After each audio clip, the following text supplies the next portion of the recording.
PreSonus Eris E3.5, best under $100. A relative newcomer to the studio monitor market, PreSonus's debut came in 2013 with the release of the Eris E5 and E8 models, both of which immediately gained a reputation for offering exceptional value for money. Both have now been upgraded to improved XT models, but the range has also expanded downwards in the form of the Eris E3.5. As the name suggests, the Eris 3.5 is a two-way design with a 3.5-inch woofer, which might seem too small to offer sufficient low end, especially for bass-heavy dance music, but the Eris does a respectable job, offering a frequency response that extends down to 80 Hz before rolling off. While it's impossible for a driver of this size to match the punch and depth of a larger cone, the Eris 3.5 provides just enough bass clarity to give an overall impression of your low-end mix. There was a time not so long ago when studio monitors at these very low price points would be bordering on unusable, but the Eris range proves that it's now more than possible to buy clear and surprisingly accurate entry-level monitors. They're definitely not the last word in sonic accuracy, of course, but for a tiny affordable option, they're more than capable. Number 4. Yamaha HS5, best for the money. One of the best known names in audio equipment, Yamaha always deliver great quality. When it comes to the Yamaha HS5, you can rely on them to deliver a great sonic platform. Although the Yamaha HS5 doesn't feature added treble or bass frequencies, this isn't a design flaw. Instead, the HS5 is created to deliver honest and accurate playback. With newly developed transducers, an advanced magnetic field design ensures a regulated and seamless flow of magnetic response. As a result, you'll benefit from continuous sonic transitions and a smooth response over a relatively wide range of bandwidth. For this price, the HS5 is hard to beat. They give you excellent value for money and supreme audio and build quality. Also, the Yamaha HS5 is directly related to the legendary Yamaha NS10.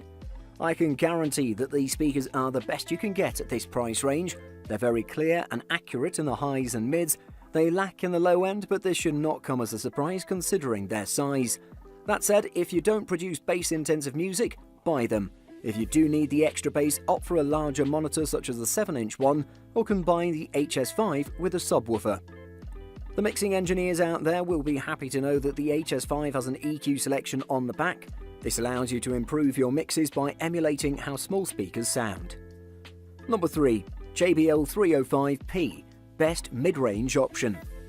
People might be quick to judge the JBL 305P Mark II because the monitors don't look great. The glossy finish gives them a slightly cheap and outdated look, but the sound that comes out of them tells a different story. The Mark II series features a new enclosure material, which is an upgrade over the previous model that had a plastic enclosure. The new enclosure reduces resonance and improves response. The JBL 305P Mark II's strong point is its sound quality, which many consider as incredible when considering its price point. Many users specifically mention its highs and mid-range to be very lifelike, and they report that it helped them hear nuances they were not able to hear with their old monitors. The speaker's build quality also gets a lot of thumbs up. What makes these budget speakers different is that they leverage technology from JBL's high-end Pro Studio speakers. Technology such as JBL's Image Control Waveguide or ICW technology, which claims to break up audio frequencies for an expansive center image from nearly any listening position, while still allowing for the sort of accuracy you expect from near-field studio monitors. The sound produced by the JBL 305P Mark II is good, almost too good. This means that when mixing, you'll tend to think things sound better than they actually do, so that is something you should keep in mind. Number 2. Yamaha HS8, best runner-up. The Yamaha HS8 studio monitor is one of the very best studio monitors made by one of the best companies in the music gear business. Accuracy is the most important thing you want from a studio monitor, and this beast by Yamaha is all about accuracy. Anyone shopping for speakers needs this range of Yamahas on their list.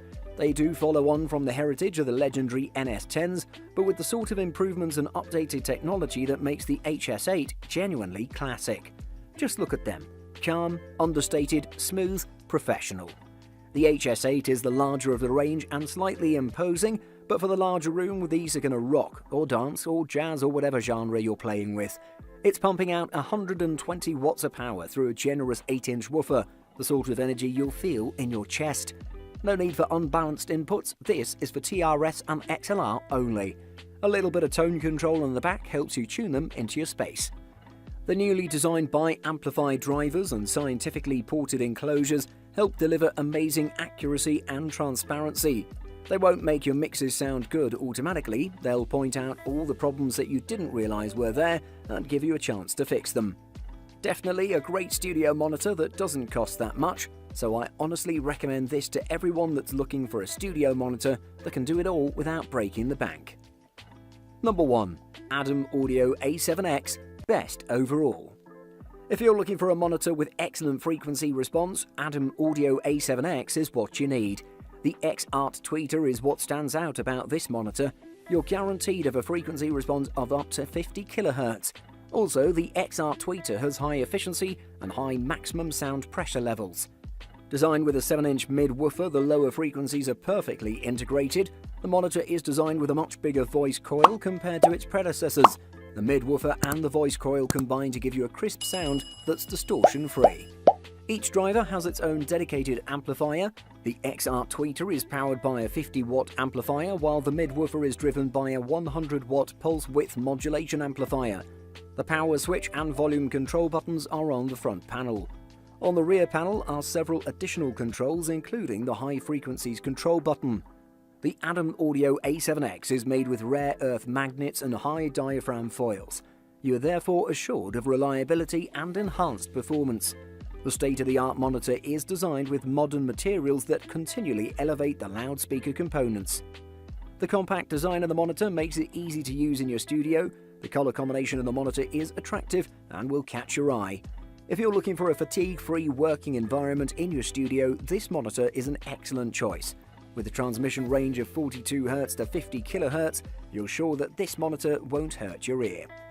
Think of these monitors as a long-term investment for your home studio, much like the instruments, synthesizers, samplers, laptops and DAWs you regularly use.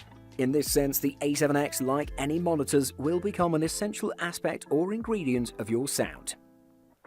Buying guide. What makes a good monitor? A good set of monitors should offer a number of qualities, including a wide frequency range which can reproduce both high-end and low-end sounds without distortion. Built-in amps, generally referred to as active monitors, which remove the need for an external amp and a flat sound free of the altering effects of room ambience. But essentially, good monitors should give an accurate reproduction of your original audio recordings, highlighting any weaknesses in the recording so you can edit them out of the finished audio and ensure your finished product sounds exactly as you want it to. What's the difference between passive and active speakers? Put simply, the difference between a passive and an active speaker is whether or not the speaker has a built-in amp for producing sounds at loud volumes. An active speaker will have an amp built into the speaker cabinet, while a passive speaker will require an additional external amp. This can be problematic if you're on a tight budget or have limited space. As a general rule, it is best for beginners to stick to active monitors. They're easier to use and far more common in today's market. Recording space acoustics. Regardless of your budget, it's important to take your room acoustics into account before taking the plunge on a new studio monitor set. There's little point in spending a small fortune on your setup, then putting it in a room that can't get the most out of it. And the sound of your audio can be affected by everything from the size of the room to the various objects contained within it, and the placement of the monitors themselves, so there can be a lot to consider.